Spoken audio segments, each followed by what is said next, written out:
del Cono Sur. Esto para que escuche el presidente Moreno me parece que es muy importante. Nosotros no debemos preocuparnos, señor presidente, con todo el respeto, deseándole un exitoso año nuevo.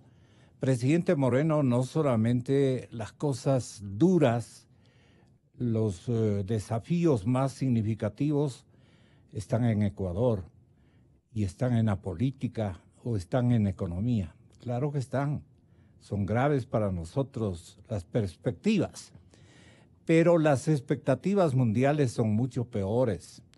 Usted, señor presidente, debe exigir a sus ministros, secretarios de Estado en el campo medioambiental, inclusive de trabajo, inclusive de economía, eh, las personas que se han hecho cargo de esta situación en Ecuador, estén atentos a los tratados o tratamientos que están descubriendo los países vecinos y las experiencias malas que están obteniendo tanto en Argentina como en el Perú por la falta de preocupación en estos menesteres. Ya volvemos con ese tema. Ahora lo que yo quisiera es preguntar a Lolo Echeverría respecto de una noticia que en este feriado salió, no tan destacada como yo imaginaba. Decía a manera de perspectiva nomás, por ejemplo, el diario El Expreso, un periódico muy preocupado y acertado en canalizar los principales temas por los que hay que preocuparse en nuestro país, se refieren al expresidente Correa, que se está pasando de guapo, ¿no? Eh, decía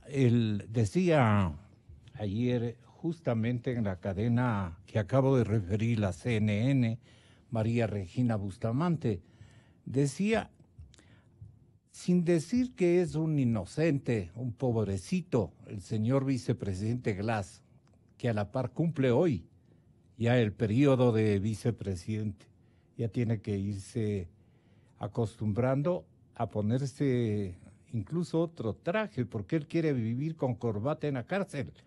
Y bueno, está en su derecho, cada cual se disfraza como puede. Pero un preso es un preso, pues no, con corbata en la celda no queda tan bien, no va acorde. Pero no es contentarnos ni cosa por el estilo, vicepresidente, hasta este día. María Regina se refería a que Glass va a pagar los platos rotos, Lolo. Pero se cuidaba la analista de CNN decir, no es que yo le estoy disculpando a que él ha sido un santo, no. Pero el culpable de esto, dice, de esta administración sustentado, este gobierno sustentado, refiriéndose al presidente Correa, este gobierno de Correa sustentado en la corrupción y en el populismo. Este otro es un ayudante, decía. Es apenas un artífice en la época que le correspondió ser vicepresidente de disimular lo que hicieron entre los dos bajo el mando de Correa y por eso en épocas anteriores. Y por eso la oposición en el diario Expreso decía, la oposición va tras el expresidente Correa. Aquí está la crónica. Enero del próximo año, o sea, hoy, señores oyentes de la cadena Democracia, va a empezar con un pedido de comparecencias. Ahí está el Carlitos, parte del Frente Económico que también dicen va a ser revisado. Pero creo que a este caballero ministro de Economía lo va a mantener por necesidad de que transfiera a otras personas el manejo de la economía con sindéresis y coherencia. Eso está bien. Decía Homero Castañera, a quien se referían hace contados instantes en este informativo, asambleísta de Creo e integrante de la Comisión de Fiscalización, iba a formular un pedido de comparecencia del ex primer mandatario en los primeros días del próximo año. Se refería días anteriores a enero. Según los asambleístas, el expresidente de la República debe responder por su gestión debido a los numerosos casos de corrupción que han aparecido en los últimos meses. Homero Castañero, ¿usted tiene ese audio? Creo que no. Era solo una referencia, ¿no? Muchas gracias. El asambleísta de Creo e integrante de la Comisión de Fiscalización, esto es lo importante de él, va a ser el pedido de comparecencia del ex primer mandatario en los primeros días de este mes. Porque Correa va a ser sujeto de control político hasta un año después de dejar el cargo. Eso señala la Constitución Política de nuestro Estado. Es decir, esa obligación desaparecerá el 24 de mayo del 2018. Entonces, el asambleísta de Cañar considera que la presencia de Correa es necesaria, es importante, para que cuente todo lo que sabe y dejó hacer sobre procesos de adjudicación de obras y de adquisición de una deuda increíble. Porque la deuda que le dejan a Moreno, y por eso los rumores, Lolo, de que esto es un tongo, que conociendo mantiene a los mismos personajes, a los mismos cuadros administrativos, a sabiendas de que en el pasado ellos fueron los artífices de ese endeudamiento, de esas contrataciones y más. Entonces nos están haciendo los bobos, dicen algunos ecuatorianos. Pero es importante recoger opiniones de uno de los periodistas más comentados en los últimos días en los análisis ciudadanos y de vigorosos dirigentes políticos. Lolo Echeverría, a quien he logrado mantener en nuestros estudios, y pronto se integrará también Roberto Izurieta, que está en este momento realizando un ejercicio de transferencia de una opinión para la cadena CNN desde nuestro estudio de televisión, el número 2, aquí en el 8º piso del edificio República. Quisiera entonces comentar este asunto de la oposición que va tras el expresidente Correa, Lolo. Sí, Gonzalo, me parece a mí que todos tienen que cumplir su responsabilidad. La justicia, la Asamblea Nacional, que es la encargada de la fiscalización, y también los ciudadanos, porque no sería aceptable que se dejara al primer responsable de esta década perdida sin fiscalización. Me parece a mí que un año pasa rápido, y sobre todo cuando hay acontecimientos como los que nosotros solemos tener todos los días, nuevos episodios de entretenimiento, y pasa el tiempo y no ocurre nada. Pero creo que a la justicia le corresponde el establecer las responsabilidades compartidas por el presidente de la República, y también le corresponde al poder político el hacer la fiscalización de esas responsabilidades. A los ciudadanos lo que nos corresponde es instar a las autoridades, porque nosotros entendemos que era un presidente que controlaba absolutamente todo, que él mismo se declaró responsable de todos los sectores del Estado, de la Contraloría, de la Justicia, de la economía, de todos los sectores, y que a él le iban a reclamar, dijo en una ocasión, y no al Contralor o al fiscal. Y por lo tanto se declaraba él el responsable. Bueno, es hora de establecer esas responsabilidades, porque lo que vemos los ciudadanos es que toda la corrupción que no era de alguno abandonado por ahí o escondido, sino que era una corrupción institucionalizada, pero toda esa corrupción arranca en los sobreprecios y los sobreprecios se apoyan en los decretos de emergencia y esto le corresponde al expresidente. Por lo tanto, antes de que concluya el año, ya debe ser llamado a la Asamblea Nacional para preguntarle sobre esto. Pero también puede ocurrir que el vicepresidente señale alguna cosa o que otros funcionarios finalmente señalen las responsabilidades del expresidente y den lugar a que la justicia cumpla su obligación y le convoque a declarar lo que sabe sobre la corrupción. Ahora, el presidente Lenín está entre dos fuegos.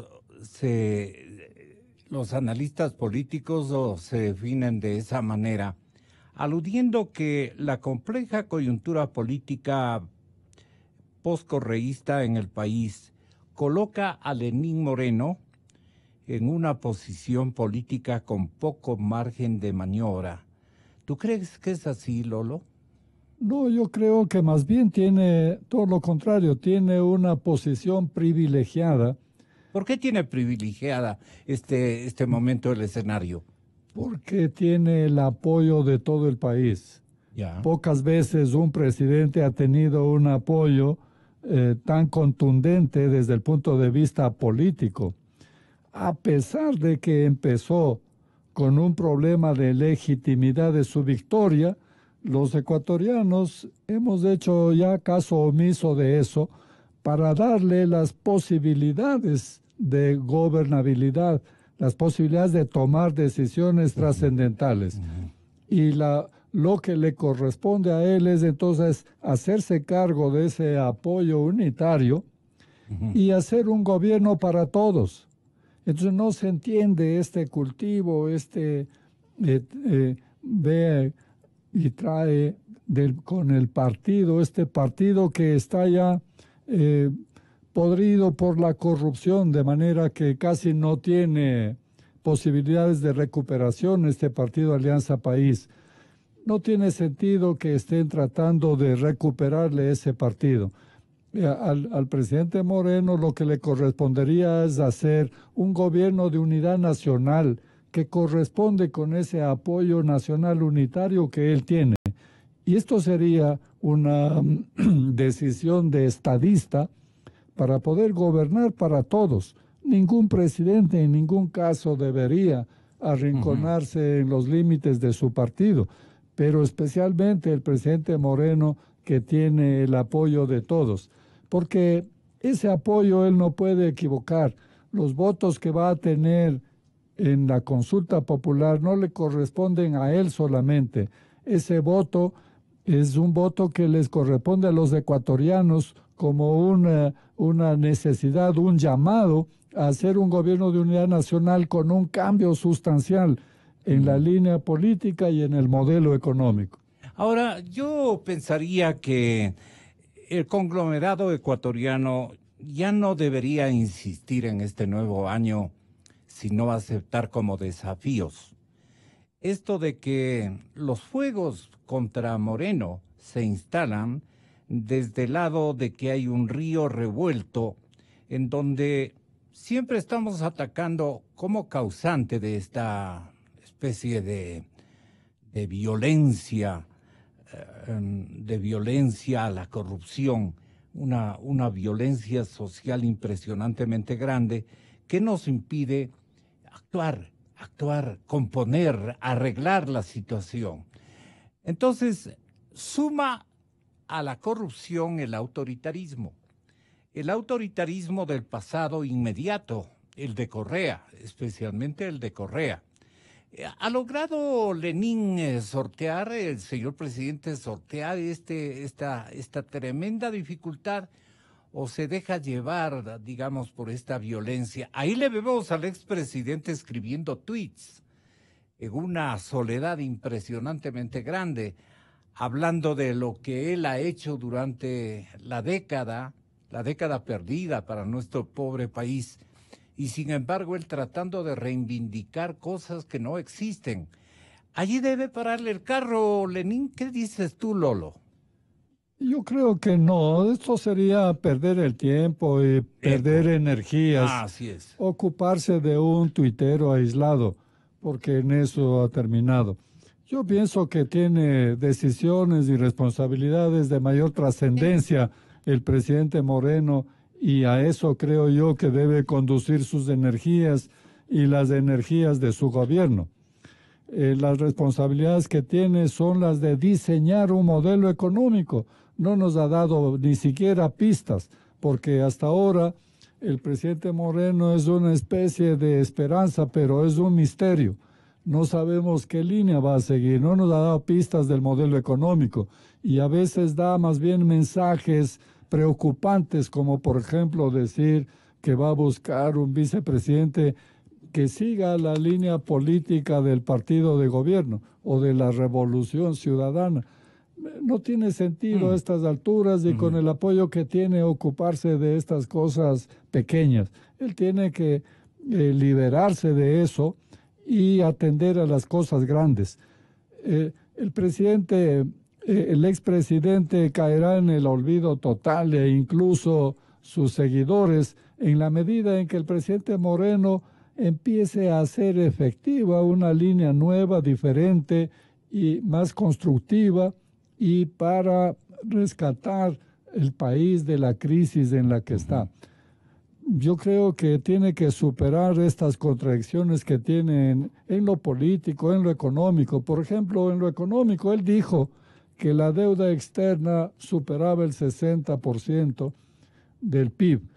Si esto es así, es palabra del presidente, ¿cómo es posible que sigan endeudándose? Ese endeudamiento sería ilegal, porque la ley establece un límite en el 40% para el endeudamiento externo.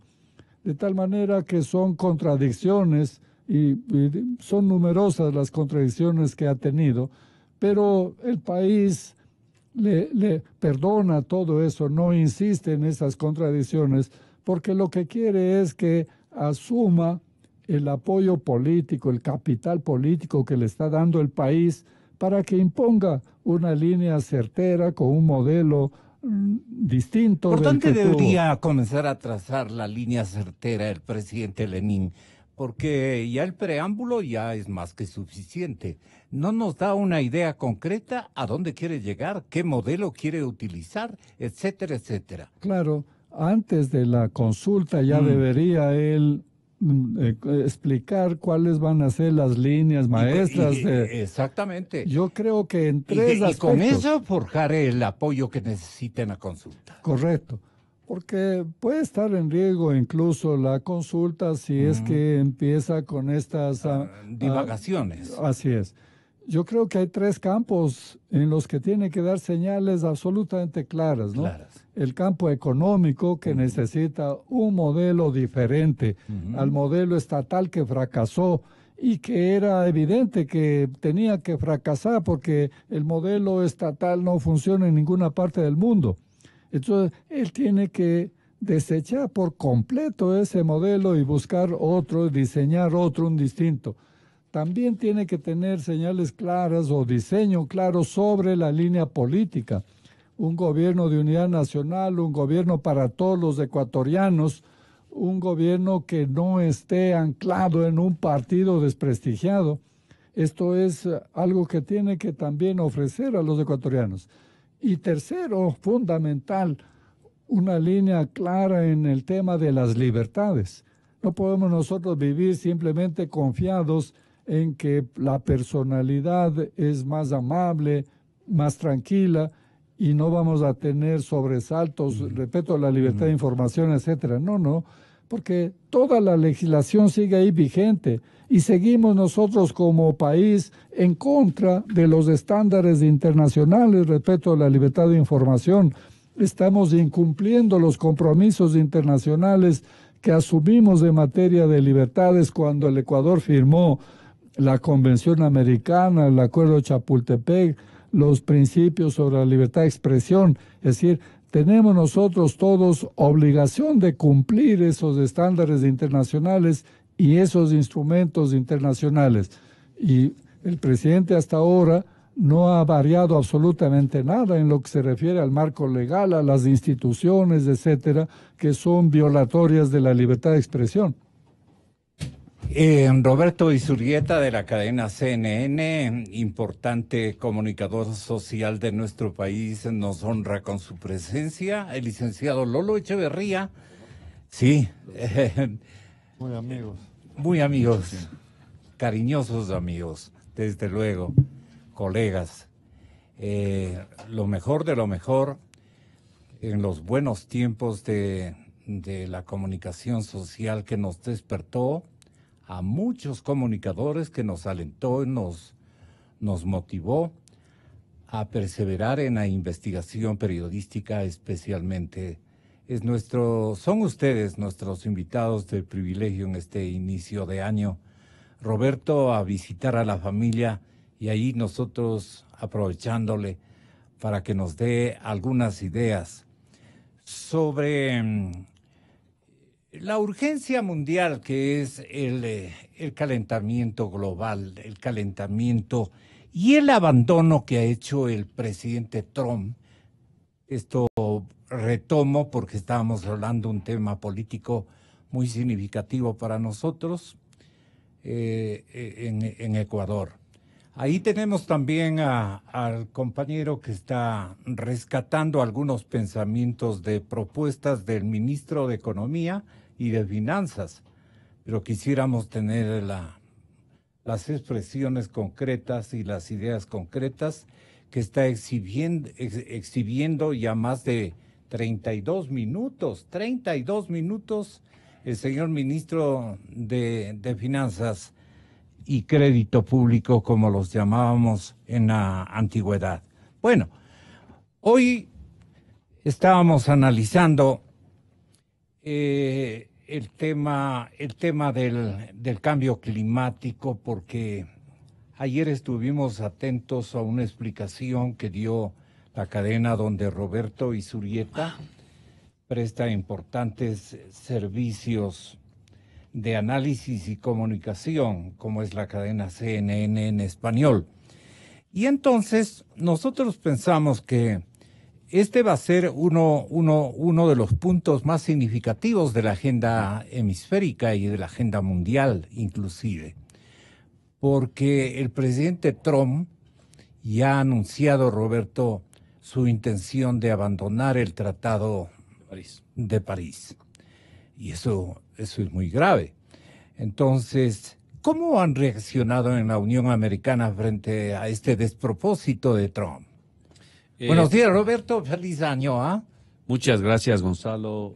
Muchas gracias, Lolo, por estar acá.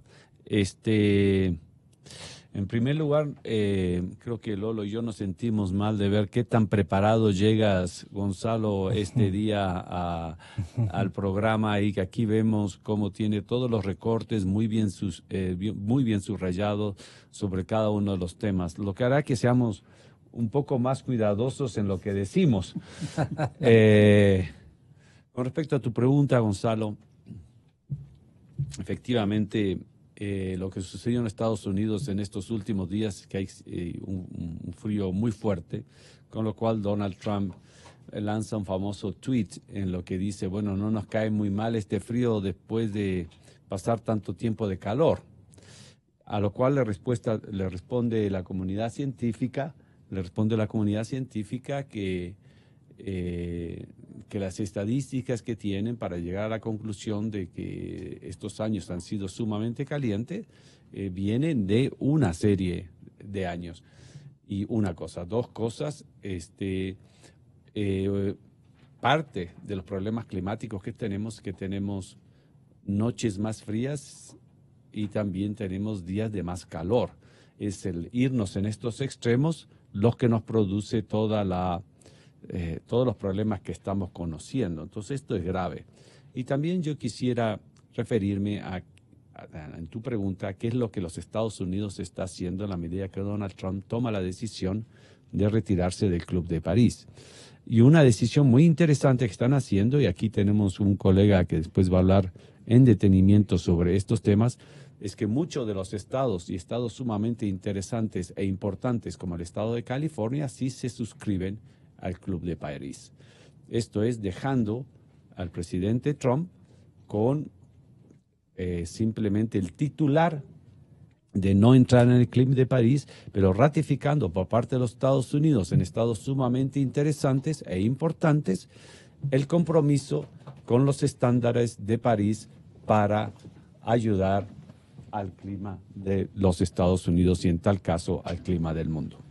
Nos queda como anillo al dedo la comparecencia de uno de los valores de defensa que tiene nuestro Ecuador del tema climático, amante de la naturaleza, un hombre que ha dedicado toda su vida, primero a hacer dinero, ¿no? Y que le deseamos un año muy exitoso.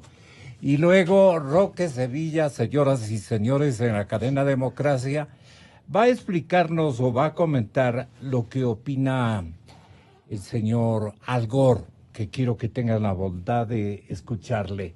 El señor Al Gore, al señor Al Gore le preguntan, ¿qué puede hacer el mundo, señor Al Gore, de manera contundente para salvar el planeta? Y esto es lo que responde. No creo que sea una situación de elegir una cosa o la otra, pero si la comparas, si bien es importante cambiar las bombillas eléctricas y otras cosas así, es mucho más importante cambiar las leyes. Pero cuando la gente elige alternativas más ambientalmente responsables, como usar bombillas eléctricas tipo LED y los carros eléctricos y las ventanas aislantes y todas las cosas que ahora están disponibles y asequibles, no solo reducen el impacto del cambio climático, también envían una señal potente a las empresas y a la industria que hay un mercado creciente para esos productos que ayudan a mitigar el impacto del cambio climático. Esa es una de las razones por las que tantas empresas están ayudando a liderar la lucha para resolver la crisis climática. El esfuerzo que hace precisamente Patricia Espinosa, que es secretaria ejecutiva de Calentamiento Global de Naciones Unidas, debe conocerla el académico ecuatoriano Roberto Izurieta, a esta chica que habla en Naciones Unidas, es secretaria ejecutiva, nada más ni nada menos. Ella interviene y dice que el tema que va a imprimir la preocupación de todos los países del planeta es el calentamiento global, el daño que estamos irrogando a nuestro planeta y a la humanidad a través de nuestro descuido y nuestro desaire de la consigna que hace años el presidente Obama y buenas administraciones de la ONU determinaron en Ciudad de Nueva York como prioridades de sobrevivencia de la humanidad, ¿no? Roque, le han preguntado en la cadena CNN, donde Izurieta presta importantes servicios de orientación, le han preguntado al presidente del Perú, señor presidente Kuczynski, oiga, ¿qué opina usted sobre el calentamiento global? Y esto ha respondido el mandatario peruano. Yo no tengo la más mínima duda de que estamos en pleno calentamiento global hace ya varias décadas. No hay ninguna duda, cualquiera puede ver las cifras de temperaturas, los inviernos, etc. Y aquí en el Perú, que tiene la más grande cadena de glaciares tropicales, lo estamos viendo. Nuestros glaciares, que alimentan los ríos de la costa, se han reducido en 50% en los últimos 40 años. 50%. 50%, ¿no? Entonces, esto es gravísimo, es gravísimo. Ahora, si me preguntan... Perdón, porque esa cifra me parece increíble.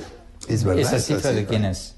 Esa cifra viene de los glaciologistas, de la NOAA, O sea, es una cifra oficial. Sí. Y entonces, ¿qué estamos haciendo? Yo estoy promoviendo forestación en las áreas altoandinas para atraer la lluvia y que los glaciares no se vayan tan rápido. pero aquí podríamos tener un país seco en 50 años, ¿no? Entonces, a nosotros nos afecta un montón, ¿no? Felizmente el mar, debido a la corriente de la Antártida, la corriente Humboldt, sigue frío y tenemos todavía mucha pesca. Este año ha sido un año récord de pesca, pero el calentamiento global es un hecho que se vive en el Perú todos los días del año, ¿no? Entonces es gravísimo, por eso nosotros hemos apoyado la COP. El acuerdo de 20, de París. Exacto, que la 20 fue aquí, la de 21 en París, y la 22 no sé dónde va a ser, pero estaremos presentes. ¿Qué opina usted, presidente, de la decisión del presidente Trump de salirse del Acuerdo de París? Yo creo que es un error, porque si bien cambiar a autos eléctricos de repente no va a cambiar el calentamiento global, lo que no hay duda es que hay un calentamiento y que podemos por lo menos reducir su progreso. Le preguntan también al presidente del Perú qué opina acerca del calentamiento global. Como acaban de escuchar, la respuesta es, bueno, pensamos que es un tema extremadamente preocupante. Kuczynski aparece como uno de los mandatarios sudamericanos con buena cultura climática y una contundente preocupación que se lo advierte a través de sus respuestas. Pero también el trabajo de tu colega en la cadena CNN, el señor, el conductor de este trabajo periodístico, el argentino Oppenheimer, le pregunta al presidente de Argentina y le dice, también sabemos que en Argentina la suerte de la contaminación que ha venido a magnificar la China en el planeta, la China le culpa a China, le culpa al Brasil, le inculpa también inclusive a la mismísima Venezuela por todo lo que está haciendo, sacudiendo prácticamente los campos petroleros a tareas no convenientes para el cambio climático que se ha inaugurado ya en el planeta. Y entonces le pregunta al presidente Macri en el 7, donde habla de la gravedad del calentamiento global y cuenta de los daños que se han presentado en varias provincias de la nación argentina. Cree que las personas también pueden aportar individualmente. Veamos lo que dice don Mauricio Macri, respetable mandatario sudamericano, sobre lo que está pasando con sus glaciales. Que esto es grave, porque basta mirar los cambios que están sucediendo.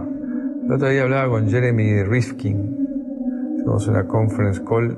Él tenía un panorama catastrófico, decía que antes de los próximos 60 años, creo que decía, se iban a matar la mitad de las especies con el calentamiento global. Yo lo que puedo decir es que acá en Argentina, el daño que está haciendo el cambio climático, con las tormentas de nieve, de agua, sequía, aludes, incendios. Hemos tenido 18 provincias el año pasado en emergencia agropecuaria. Eso no pasaba.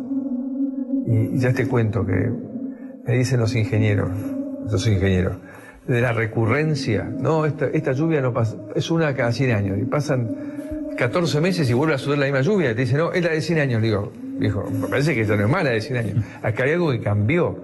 Entonces hay todavía obras que el ser humano puede hacer para mitigar todas las inundaciones.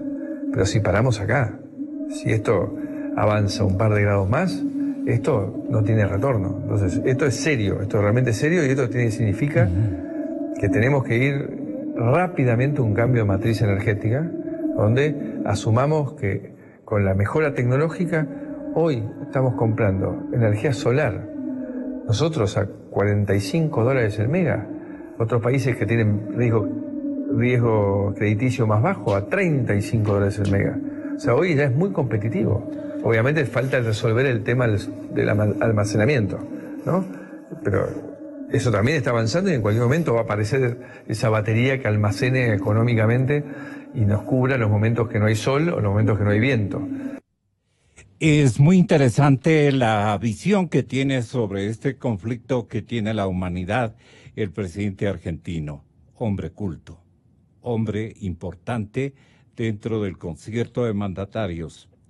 Mauricio Macri, mi querido Roque, mi querido Lolo, estimado y respetable compañero, periodista en la cadena CNN, nosotros creemos que el presidente Macri está clarísimo en lo que Estados Unidos busca complementar en forma tan negativa, tan sacrilega, diríamos, frente al destino de la humanidad, frente al comportamiento climático, de hecho ya por la mano del hombre y las decisiones políticas de los mandatarios del planeta está en serio riesgo. Este cambio climático, él en cambio, me refiero al presidente norteamericano, él más bien, Roberto, busca y Roque busca el mandatario norteamericano retirarse del acuerdo del clima y lo dice tajantemente. Eso te diría yo que es lo que más me preocupa de todas las cosas que él ha planteado. Y confío en que el sistema americano, que no es un presidente, le ponga límite a eso. Porque claramente Estados Unidos no puede salirse de ese compromiso justo cuando China se estaba comprometiendo, ¿no? Que China, a pesar de decir que esto es injusto porque yo vengo del subdesarrollo y necesito más, pero China se ha lanzado al tema de energías renovables violentamente y creo que todos tenemos que hacerlo. Y la realidad es que es bueno, da empleo, genera una nueva oportunidad, no hay que verlo como un costo, sino como una oportunidad. Ahora, hay una contradicción, ¿no? Los mandatarios declaman, promueven que el esfuerzo debe ser común, debe ser de todos. Pero el rato de los ratos, sus economías, sus planes de expansión económica, de generación de empleo, de emprendimientos y todo lo demás, su desarrollo industrial, sus negocios de Estado, obviamente les hacen, digamos, contradecirse en la práctica. ¿Ustedes cómo ven, distinguidos ecologistas, en tu caso, Roque, y un periodista de amplia visión como Roberto Izurieta y un periodista que nos acompaña siempre como Lolo Echeverría, el tema del cambio climático y como para a Lenin, nuestro presidente, decirle no solamente predique o repita lo que repiten otros mandatarios sudamericanos, sino pongamos como Ecuador una alícuota más graficante de que estamos en el compromiso. Roberto. Yo le doy la palabra a mi querido amigo Roque, que es especialista de cambios climáticos, que creo que nos puede dar una perspectiva de cuáles serían retos y metas que podemos sacar para... Roque, por favor. Muchas gracias, Bole. Un gusto estar contigo. Igual, Lolo y Gonzalo, muchas gracias por la invitación. Es un panel de lujo, si me permiten exhibirlo así. Muchas gracias. A ver, primero felicitaciones que comiences el año, Gonzalo, con este tema, porque va a ser el tema de los próximos 80 años. Sí.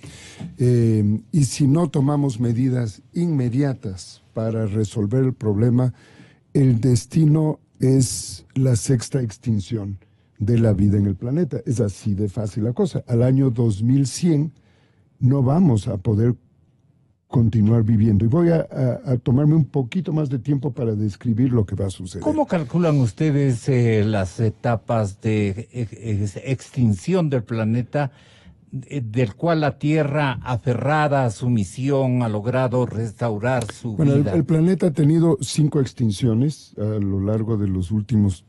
Atiendan jóvenes. 3.500 millones de años.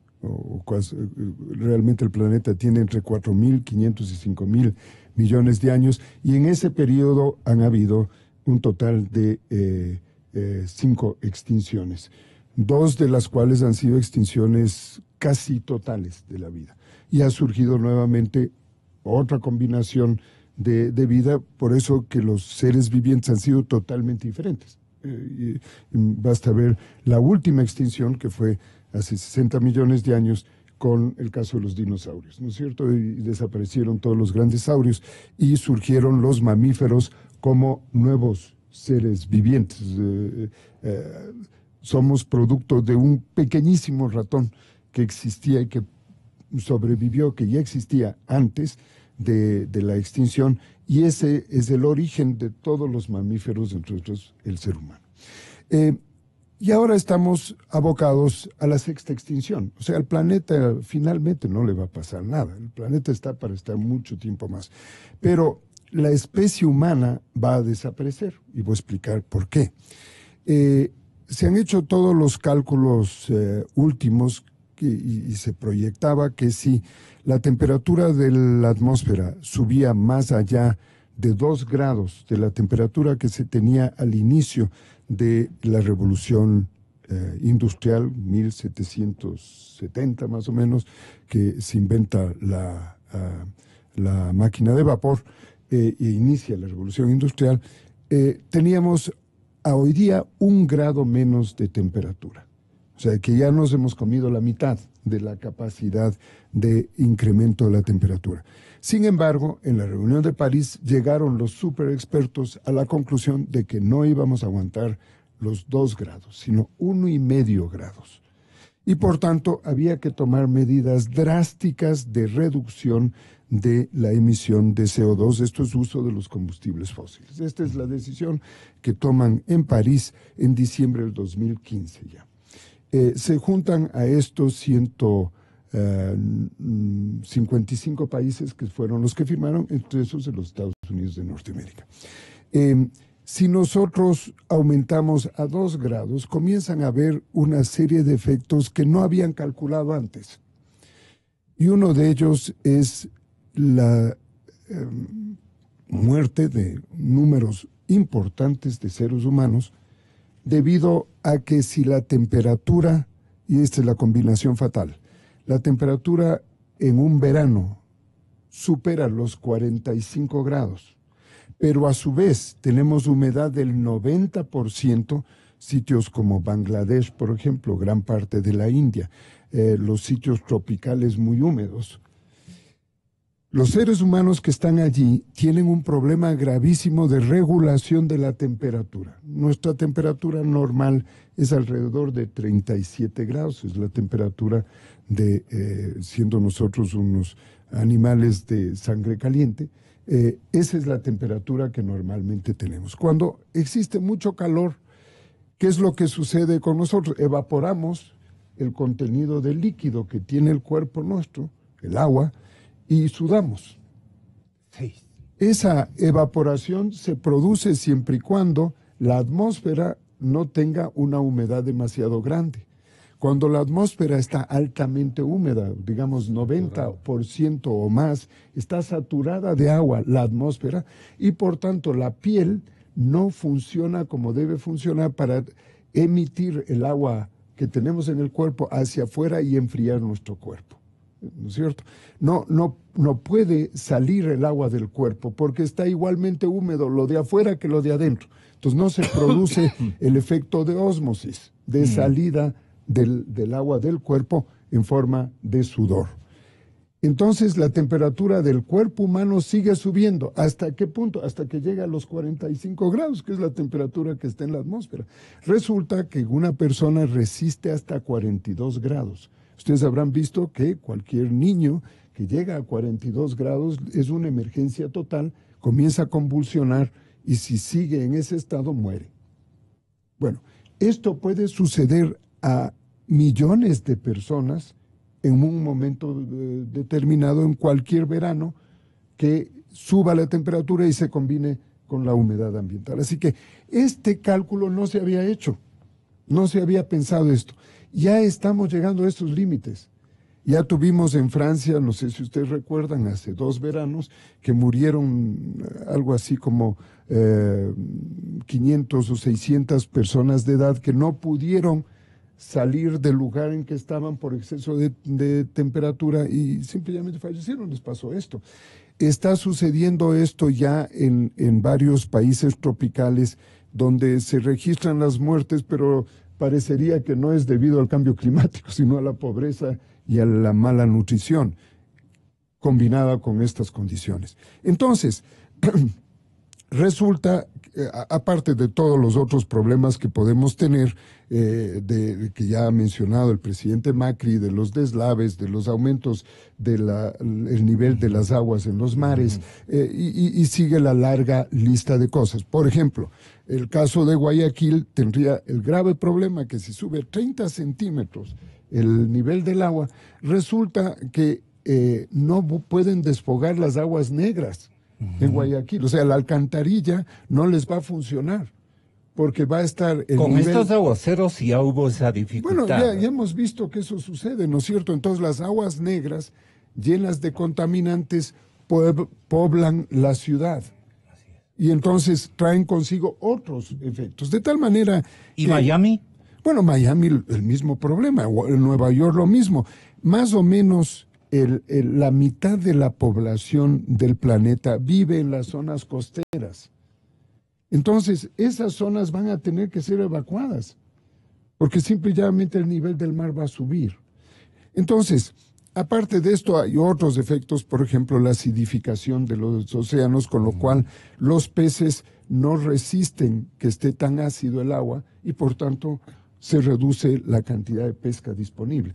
Así que las consecuencias son innúmeras como para que nosotros estemos como... Hay un gran como pequeño modelo que se cuenta cuando se habla de cambio climático. Si usted pone un sapito dentro de una olla con agua y le va calentando despacito, muy despacio, siguiendo la canción que está de moda, o está pasando de moda. Despacito. Despacito le va calentando, el sapito no salta fuera del agua, se queda ahí, hasta que llega a una temperatura determinada en que el sapito ya no se puede mover y se muere. A nosotros nos está pasando igualito que el sapito. Se está calentando poquito a poco. Cada año, y ustedes habrán visto el registro, rompe el récord del año anterior en cuanto a aumento de temperatura, que es el máximo que ha tenido en la historia desde la revolución industrial. De tal manera que esto está sucediendo. Entonces, yo creo que no hay cómo estar esperando que los Estados Unidos y que la China y que todos ellos hagan su labor. A nosotros nos toca hacer nuestra labor. Y aquí... Eso es lo que le preguntan a PPK, así le tratan los peruanos al presidente del Perú. A PPK le preguntan precisamente, ¿qué opinión tiene usted de la salida de Estados Unidos por decisión de Trump del tratado? ¿Qué se le hace responder esto a usted y él opina de la siguiente manera? ¿Cuál va a ser el impacto de la salida de Estados Unidos del Acuerdo de París? Porque hay quienes dicen... El propio Esa es una pregunta de Oppenheimer a PPK. Él es optimista. Él dice que el hecho de que estados como California, como Nueva York, como el estado de Washington, hayan dicho nosotros vamos a cumplir con el Pacto de París, le guste o no le guste a Trump, eso va a hacer que cumplan ciertas metas, por ejemplo, en la eficiencia de los autos, y eso va a hacer que las automotrices, por ejemplo, no fabriquen autos que gasten mucha gasolina y que no se puedan vender en California. Claro.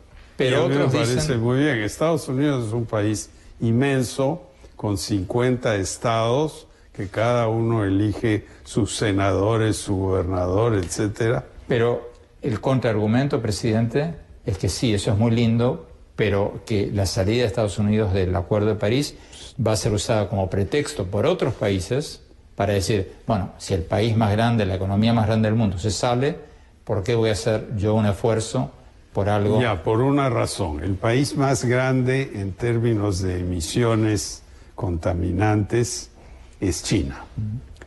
Y en China hay muchos jóvenes, muchas ciudades donde la gente anda con máscaras y los chicos se cansaron de los días del smog y todo eso. En la misma China, en la misma India también, que es otro país con muchas usinas a carbón, la población está pidiendo que se limpie el ambiente, ¿no? Entonces, yo creo que de ahí va a venir la resistencia. El gobierno chino en todo este episodio ha sido bien consistente y ha dicho que ellos siguen apoyando el COP, el tratado, ¿no? Quisiera mencionar que la China el año pasado invirtió 300 mil millones de dólares solo en sistemas solares. O sea, la China no está con los brazos cruzados. Pero los Estados Unidos tampoco están con los brazos cruzados porque nadie le hace caso a Trump. California es un buen ejemplo y la mayoría de los estados y la empresa privada norteamericana le dijo, ¿sabe qué, señor Trump? Usted es un ignorante a tiempo completo, que sin duda lo es. Y nosotros vamos a seguir haciendo el esfuerzo en el campo del cambio climático. Entonces, yo quiero, en cambio, decir ¿cuál va a ser la contribución del empresariado norteamericano? Bueno, permítame, Gonzalo, ir a lo del Ecuador, porque aquí nosotros tenemos una actitud esperando con brazos cruzados a ver qué es lo que hacen los demás, cuando todos nosotros vamos a ser los afectados. Y todos tenemos que poner no un granito de arena, sino una montañita de arena. Hay que hacer un esfuerzo. El Ecuador está bendecido por la cantidad de energía solar que tiene. Yo creo que le he contado esto a usted, Gonzalo. Yo tuve la suerte de poder construir una planta fotovoltaica aquí en el Ecuador, que queda en la provincia de Imbabura, y hace un año y un poco más, un día nos llamaron a felicitarnos y a pedirnos que alguien de nosotros vayamos a Londres a retirar en la feria más grande de energías renovables un premio porque era la planta más eficiente del mundo. Pero no era porque nosotros éramos unos genios, sino porque el sol, la cantidad de energía solar que tenemos aquí es absolutamente extraordinaria. Entonces, el Ecuador, en vez de hacer la tontera que estoy viendo que está hoy en el diario El Comercio, que van a licitar la refinería del Pacífico, que significa no tener la más remota idea de hacia dónde está yendo el uso de la energía. Nosotros en esa planicie gigantesca deberíamos poner una planta fotovoltaica gigantesca. Hay los recursos para ello, hay el financiamiento para ello, no para poner una refinería, por Dios. Y deberíamos nosotros ya, Gonzalo, darle a la industria ecuatoriana de automotriz 2 años, o tal vez 3, que sigan produciendo automóviles a explosión, y después solo se podrá importar. Fabricar eléctricos e importar desde ahora solo eléctricos. ¿Qué quiere decir eso? Me van a decir, oigan, en las gasolineras, pues hay el financiamiento para poder poner en todo el país las electrogasolineras que van a permitir que esos vehículos funcionen. Y los vehículos eléctricos son mucho más eficientes, mucho más rápidos, y las baterías que hoy día se tienen, Tesla ha hecho un desarrollo fabuloso. ¿Y usted le daría una mano al presidente Lenin en este sentido? Pero todo lo que sea necesario, no por el presidente Lenin, sino por mis nietos. Desde luego. Porque estoy convencido, yo tengo una nieta que tiene 4 meses. Pero este es por el tanto, momento, en el año 2100 ella tendrá 80 años. Roque. Pero no va a llegar a los 80 años ella, porque es imposible. Si seguimos como estamos, la temperatura va a sobrepasar. Si seguimos como estamos ahora, va a llegar a 3,7 grados. y no resiste el planeta los 3,7 grados. Kuczynski decía que, Lolo, que los países como Venezuela, como Brasil, como Perú, como Ecuador, como Colombia, tenemos mucho bosque. Y son esos bosques amazónicos los que hay que cuidarlos, decía el mandatario peruano, que a mí sí me gustaría le escuchen cortito. Bueno, lo que podemos hacer, Perú, Bolivia, Brasil, Colombia, Venezuela, el sur de Venezuela, que son los países amazónicos, es fortalecer el esfuerzo que se está haciendo con Noruega para preservar los bosques amazónicos y tropicales en general. Eso sería una gran contribución y estamos empeñados en eso. Eso depende de nuestra voluntad nada más. Los noruegos, también el DEFET del Reino Unido, la USAID, han puesto plata, pero sobre todo los noruegos, ¿no? Y nos han pedido que nombremos un panel de expertos y vamos adelante y ellos van a desembolsar la plata. En el caso del Perú son 300, 400 millones de dólares, en el caso de Brasil es mucho más. Y eso es lo que podemos nosotros contribuir, porque cada árbol absorbe carbono. No, ya está empezando, está en plena marcha. El gobierno anterior del presidente Humala firmó los acuerdos y ahora los tenemos que implementar. Su colega opinador Roberto en la cadena CNN, Oppenheimer, se preocupó de este problema y me parece que le inscribe como el número 1 de la agenda contemporánea de la sociedad mundial.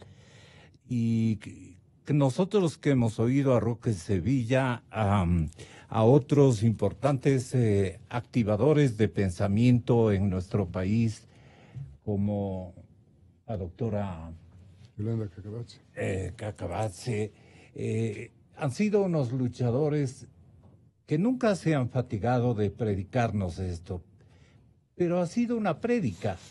Hoy los jóvenes, hay una especie de exigencia familiar, desde adentro de la familia se pronuncian, ¿verdad, Roberto? ¿Verdad, Lolo?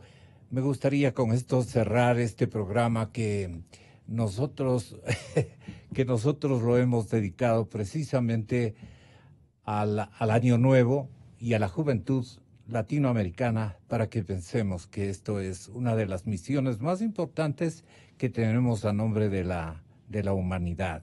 ¿Alguna cosa que ustedes quieran complementar? Roberto y Julieta. Yo simplemente para poner una nota positiva, y Lolo y Roque pueden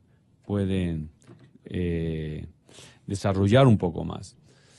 El desarrollo energético de los últimos años ha cambiado radicalmente y va a cambiar radicalmente en los siguientes años. ¿A qué me refiero? El bien por excelencia de los últimos 50, 60 años ha sido el petróleo. Y el petróleo ha producido una serie de cambios muy interesantes.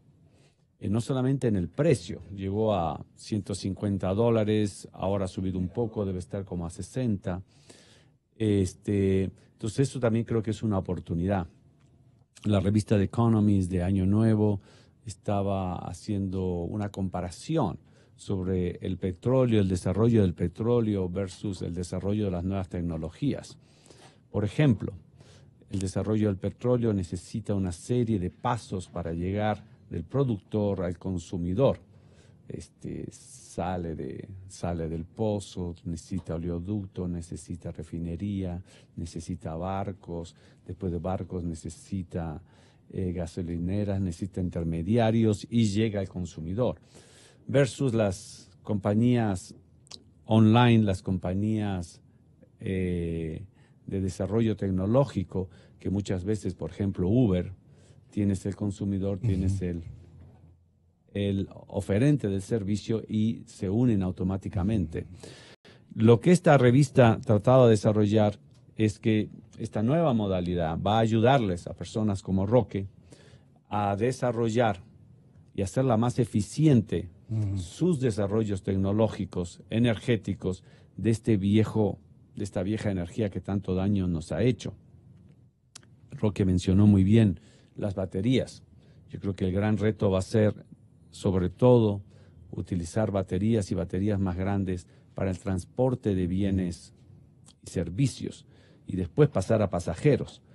Esto es, si logramos que camiones manejados por personas o sin manejarse por personas puedan realmente hacer su transporte con baterías, vamos a ahorrar muchísimo en energía.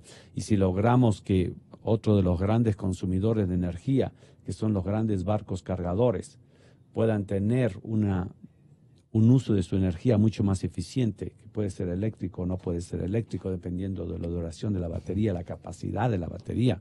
Vamos a ver también aquí un cambio revolucionario. Dicho esto, como bien dijo Lolo, como bien dijo Roque, como bien dijo Gonzalo, tenemos que ponernos metas muy claras a seguir. Y creo que el Ecuador tiene todavía mucho que hacer, ha avanzado mucho. Cuando Yolanda fue ministra, fue muy crítica y consiguió enormes bosques tropicales que sean protegidos para el desarrollo de uso energético, algunos de los cuales, muy famosos, ha sido violado, que además no han conseguido sino solamente hacer daño a su terreno, pero no tampoco han conseguido una gran exportación y exploración. Es algo que el Ecuador tiene que contribuir a la protección de sus bosques tropicales, no todos, por supuesto, porque energía necesitamos exportar, pero no en bosques tropicales que deben ser protegidos.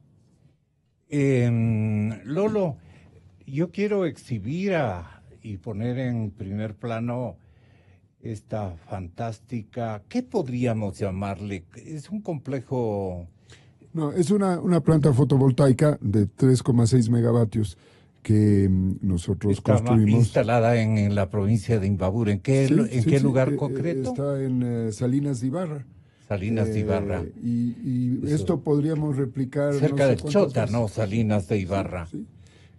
Con resultados excepcionales, la cantidad de iluminación que tiene ahí tenemos el país en el es tan grande que está yendo precisamente a tu tierra de trabajo, Roberto. Esa es la planta. ¿Cuántas hectáreas son? Son 9 hectáreas, o sea, es una planta chiquita, pero imagínense eso multiplicado por no sé cuánto, tal vez de 100 veces, en vez de esa planicie horrorosa que se han gastado 1.500 millones de dólares de robo del gobierno de Correa, poner encima de eso más bien los paneles y producir energía que se produce durante el día y que podrían ser cargados para los automóviles, de tal manera que ya no necesitamos subsidiar el combustible, porque no usamos el combustible, la gasolina, sino usamos la luz del sol y se la absorbe a través de una planta. Aquí tenemos una instalada en el Ecuador, ahí está el ejemplo, puede ir el gobierno, ir a ver cómo funciona, la cosa más simple del mundo, en más o menos unos 6 meses se podría instalar esa planta.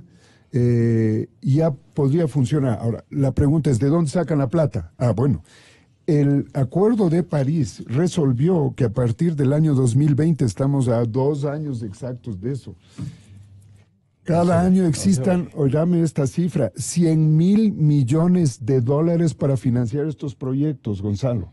O sea, la resolución de los países signatarios de ese acuerdo fijaron que cada año van a aportar 100.000 millones para financiar en los países del tercer mundo proyectos como este.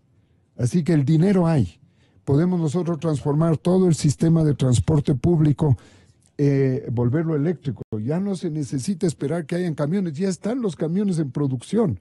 En la China producen camiones eléctricos con baterías que tienen una autonomía de 350 kilómetros. Y se demoran 2 horas en la carga. Y hay como sacarla una batería, poner la otra batería cargada y sigue el vehículo funcionando. Por ejemplo, la ciudad de Quito podría ser, igual que Loja, que ya lo está haciendo, por cierto, vale la pena mencionar, que todos los taxis se vayan transformando en vehículos eléctricos. ¿Por qué? Porque cada taxi circula casi 24 horas al día. O sea, el carro normal, el carro privado circula 1 hora al día, entre que va y vuelve del trabajo, eso es todo lo que circula. Pero el taxi trabaja 24 horas, o sea, cada taxi que ustedes ven circular corresponde a 24 vehículos en cuanto a la emisión. Por tanto, los primeros que deberíamos ayudar a que se puedan transformar, y para eso de nuevo hay financiamiento, es que todos los taxis de la ciudad de Quito sean eléctricos. Esa debería ser una medida que se toma mañana, no hay necesidad de esperar. Perdona, Roque, la conversión de nuestras gasolineras a aprovisionadoras de gasolina, ¿no es cierto? ¿Podrían convertirse? Eso se puede hacer más o menos en 2 días, porque es cuestión de traer el sistema de carga y ya está. Es un sistema que carga automáticamente eso.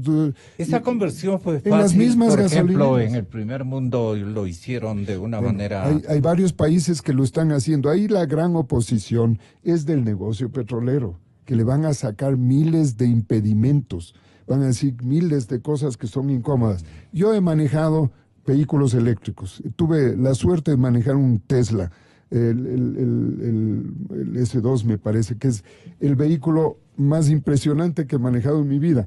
Entre otras cosas, puso 100 kilómetros en 2,5 segundos. Yo creía que me estaba yendo a la luna y no paseándome en un automóvil. Eso se puede lograr con un vehículo eléctrico. Es absolutamente imposible lograr esa velocidad con un vehículo a explosión. Pero además consume más o menos la 1/8 parte del precio que tiene en gasolina. La gasolina es mucho más cara que la energía eléctrica, sobre todo si además en los carros, encima del chasis del carro, le ponemos planchas fotovoltaicas, de tal manera que su automóvil, que estará parqueado en la calle horas y horas, se está cargando pues con la luz del sol mientras está parqueado. Entonces no necesita cargarse más. O sea, toda esa serie de cosas, cuando le vemos en la práctica, no hay razón alguna para que todos los países no hagan esa transformación ya. Hay una sola razón: la industria petrolera y todo lo que está alrededor de eso. Claro. Y la industria automotriz que tendría que cambiarse hacia el sistema eléctrico. El mismo gobierno requiere del negocio petrolero. Por eso es que nosotros, los ecologistas, hemos insistido que explotar el Yasuní, el ITT, es una tontera tamaña. Yo le pido lo siguiente, que la próxima vez que tenga un panel de petroleros que tiene usted a menudo, les pregunte sobre el cambio climático, a ver qué dicen, porque la respuesta que ellos dicen, sí estamos conscientes de eso, pero eso no va a suceder todavía, va a pasar algunos años. Sí. Es que lo que pasa es que si pasan algunos años ya no hay reversa. La situación es imposible, no podemos dar reversa, así que no es que tenemos una opción, ¿no? Usar ahora petróleo para más tarde. Esta mañana les voy a preguntar lo les que recomiendo, Gonzalo. Sí. Ahora yo quiero, como es digamos, estamos construyendo al paso una especie de agenda, ¿no? Tanto agenda internacional, regional, como a partir de este instante y luego de unas comerciales, quisiera que tengan la bondad de ayudarme a construir una especie de agenda ecuatoriana. ¿Qué podríamos nosotros prevenir al presidente Lenín Moreno? Él quiere cambiar, ya ha pasado por un primer momento de confrontación con su antecesor. Hay mucha gente que sigue pensando que este es un truco de Alianza País, ¿no? Que están haciendo un juego a las circunstancias, que coinciden muchas cosas y que los personajes no cambian y que las ideas no se innovan y que el golpe de timón no se da todavía. Pero en fin, hay que dejar que el tiempo se encargue de esclarecer la circunstancia y no meter mano ahí, porque resulta harto delicado.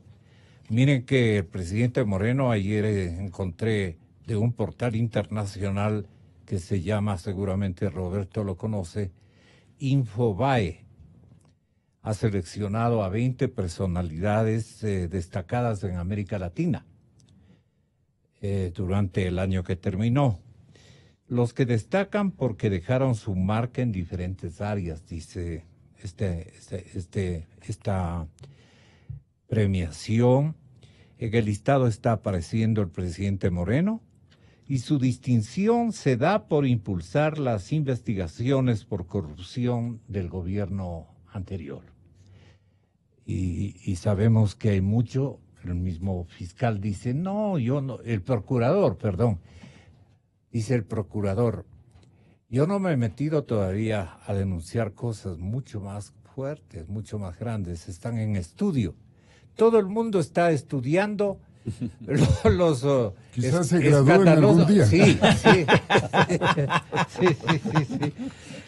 Entonces yo quería que ustedes tengan la bondad de especificar con la batuta de Simón Pachano las urgencias presidenciales. Él escribió precisamente un tema que se llama Urgencias Presidenciales en el diario El Universo, donde entre otros rotativos él escribe. Y entonces dice que el debate jurídico ha desplazado al político, que ahora es necesario el pronunciamiento más de la Corte Constitucional y estas vainas, y los retos y desafíos más importantes del presidente Lenin se dan en el lado institucional y en el lado político. En ese tema no quisiera oscurecer el nuevo año 2018, que le queremos amasar de otra manera, y por eso he integrado más bien a la juventud en estas expectativas de un cambio climático, de todo lo que son obligaciones universales para nuestros jóvenes. ¿Qué les parece a ustedes que el presidente Lenín Moreno alcanza, según Márquez, un 75% de credibilidad y de apoyo, y el vicepresidente Glass todavía tiene un 8,5? Entonces, o somos bien brutos, o ya las cosas ya rebasan el tamaño de nuestra inteligencia social, porque no se puede concebir, no, así se aproximen a un 10% de población, de que haya una credibilidad y una apuesta por el vicepresidente de la República, que a partir del día de hoy, si nos informas tú, Lolo, si nos informas, a partir de hoy debería ya ser conminado a que ya no es el vicepresidente de la República, porque se cumplió el plazo que señala la Carta Política del Estado ecuatoriano. Entonces, todo esto, a ver si cambiamos de tema después de estos comerciales. En la aplicación Exa Ecuador